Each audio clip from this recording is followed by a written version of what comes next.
दोस्तों, आप सभी को नमस्कार। आइए सुनते हैं महान ऋषि विभांडक की कहानी, जिनके वीर्य से एक अप्सरा नहीं बल्कि एक हिरणी गर्भवती हुई थी, जिससे कि महान ऋषि श्रृंगी जी का जन्म हुआ, जिन्होंने दशरथ जी के यहाँ जाकर पुत्र प्राप्ति के लिए यज्ञ करवाया था। मुझे कुछ भी भला बुरा कहने से पहले या अपने मन में अपनी भावनाओं को आहत करने से पहले मैं आपसे रिक्वेस्ट करूंगा कि आप इस वीडियो को अंत तक ज़रूर देखें। दोस्तों, वीडियो शुरू करने से पहले एक और रिक्वेस्ट है कि आप कमेंट बॉक्स में हर हर महादेव ज़रूर लिखें। तो आइए जानते हैं कि महाभारत के एक पर्व के अध्याय में 110 से इस कहानी को प्रारंभ करते हैं।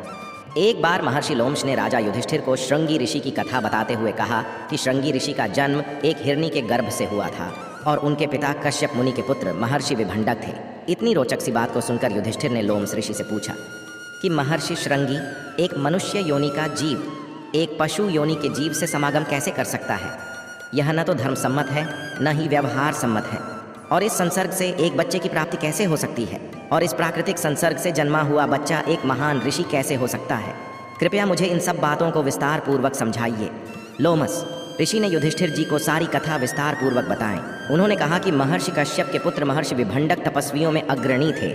वे एक कुंड में रहकर गणगौर तपस्या किया करते थे। उनकी तपस्या इतनी कठिन थी कि उस समय उनके जैसा तपस्या करने वाला इस धरती पर कोई भी विद्यमान नहीं था। अपनी तपस्या के प्रभाव से वे प्रजापति ब्रह्मा के समान देदीप्यमान होते थे। उन्होंने अपने वीर्य को अमोघ रखते हुए इस तपस्या को प्रारंभ किया था और उसे लगातार बनाए रखा था।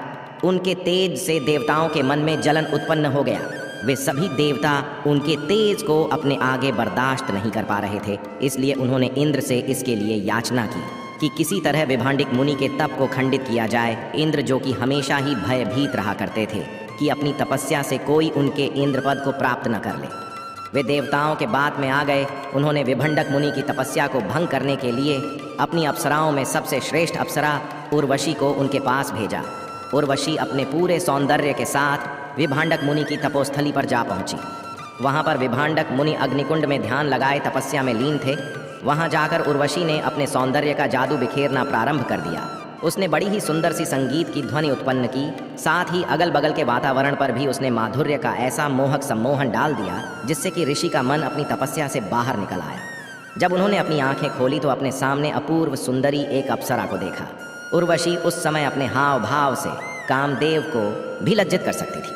उर्वशी के हाव भाव को देखकर ऋषि के मन में थोड़ी देर के लिए काम भावना का उदय हुआ, जिसके चलते बरसों से संचित उनका वीर्य कुंड में ही प्रभावित हो गया। ऋषि का वीर्य प्रवाहित होते ही उनकी वर्षों से चलने वाली साधना खंडित हो गई। दोस्तों, अगर आपको यह कहानी अच्छी लग रही है तो कृपया इस वीडियो को लाइक करके हमारे चैनल को सब्सक्राइब कर दीजिए। ऋषि की वीर्यपात होते ही उर्वशी तो अपने लोक में चले गए, लेकिन उसी समय पर वहाँ पर एक हिरनी आई जो कि बहुत ही प्यारी थी। उसने कुंड में से पानी पीना प्रारंभ किया और पानी में सना हुआ ऋषि का वीर्य भी उसके पेट में चला गया। ऋषि के वीर्य के तेज से उसके पेट में गर्भ आ गया और कालांतर में उसके गर्भ से एक बच्चा पैदा हुआ जिसके सर पर एक सिंग था। इसी के चलते उस बच्चे का नाम श्रृंगी रखा गया। आगे चलकर वह महान ऋषि हुए, जिसके कारण उनका नाम ऋषि श्रृंगी हो गया। महात्मा युधिष्ठिर इतना सुनने के बाद लोमस ऋषि को ठोकते हुए कहते हैं कि महर्षि, एक बात बताइए कि पानी के साथ वीर्य को पीने से एक हिरनी का गर्भ कैसे ठहर सकता है? यह तो अप्राकृतिक है, इसे तो किसी भी तरह से स्वीकार नहीं किया जा सकता है। तब महर्षि लोमश बताते कि वह हिरनी कोई सामान्य हिरनी नहीं थी, बल्कि वह अपने पूर्व जन्म में एक देवकन्या थी। उसे श्राप मिला था कि वह देवकन्या से पशु योनि में अवतरित हो जाएगी।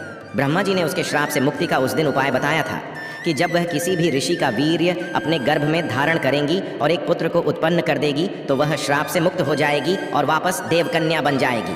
महर्षि लोमश कहते हैं कि प्रजापति लोमश की कोई भी बात कभी भी असत्य नहीं हो सकती है और इसीलिए उनकी वाणी को सख्त करने के लिए कभी कभी कुछ पारलौकिक चीज़ें हो जाती हैं जिन्हें हम सामान्य मनुष्य अपनी मेधा से समझ नहीं सकते हैं। फिर भी कथा को आगे बढ़ाते हुए कहते हैं, चूँकि वह विभंडक ऋषि के पुत्र थे, इसलिए विभंडक ऋषि ने उस बच्चे का लालन पालन अपने ही पास किया। लेकिन एक स्त्री के चलते उनका तप खंडित हुआ था, इसलिए विभांडक मुनि के मन में उनके प्रति द्वेष उत्पन्न हो गया था। वे अपने पुत्र को स्त्री की परछाई से भी दूर रखना चाहते थे, इसीलिए वे एक जंगल में ले जाकर उसकी परवरिश करने लगे, जो कि नगर से बहुत ही दूर था। ऋषि श्रृंगी ने युवावस्था तक अपने पिता के अलावा किसी भी मनुष्य को नहीं देखा था और इधर विभांडक मुनि क्रोध से भरे हुए थे। उनके विरोध के कारण उस नगर में, जो कि जंगल से सटा हुआ था, अकाल पड़ गया। वह नगर अंग देश कहलाता था और वहाँ के राजा थे राजा रोमपाल। कहीं कहीं उन्हें रोमपाद भी कहा जाता है। तो राजा रोमपाल के राज्य में अकाल पड़ गया और वह अकाल लंबा चलने लगा, क्योंकि विभांडक ऋषि का क्रोध शांत हो ही नहीं रहा था।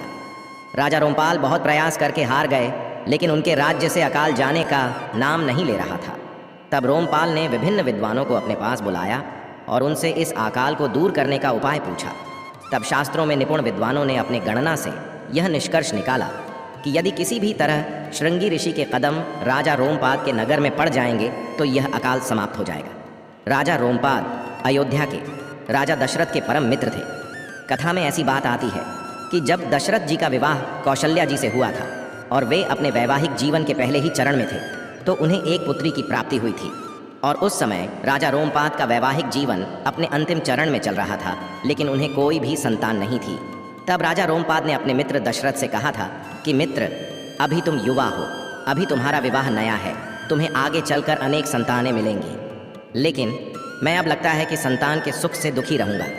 मैं चाहता हूँ कि तुम अपनी पुत्री को मुझे दे दो, मैं भी अपने जीवन में संतान सुख का अनुभव कर सकूँ। महाराज दशरथ अपने मित्र का मन रखने के लिए अपनी पुत्री को राजा रोमपाद को दे देते हैं और पुत्री का नाम राजा रोमपाद शांता रखते हैं। इधर जब विद्वान लोग उन्हें बताते हैं कि किसी तरह ऋषि श्रृंगी को अपने राज्य में बुला लीजिए, उनके कदम आपके राज्य में पड़ेंगे तो वर्षा होगी, तो राजा रोमपाद उन्हें बुलाने का प्रयत्न करना प्रारंभ कर देते हैं।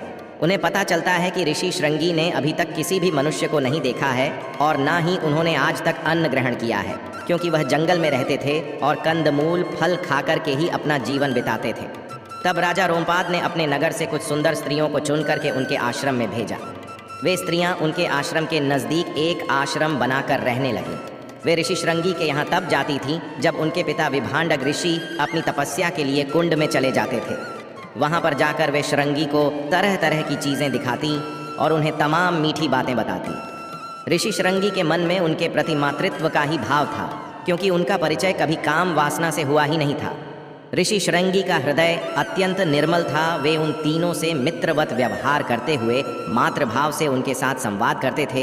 एक दिन उन स्त्रियों ने उन्हें लड्डू लाकर खाने को दिया, क्योंकि वह जंगल में रहकर कंदमूल फल खाते थे, तो उन्हें शर्करा की मिठास के बारे में मालूम नहीं था। जब तीनों स्त्रियों ने उन्हें मोदक खाने को दिया तो उन्हें लगा कि यह कोई विशेष तरह का फल है। उन्होंने कहा कि मैंने अपने जीवन में इतना मीठा फल नहीं खाया है।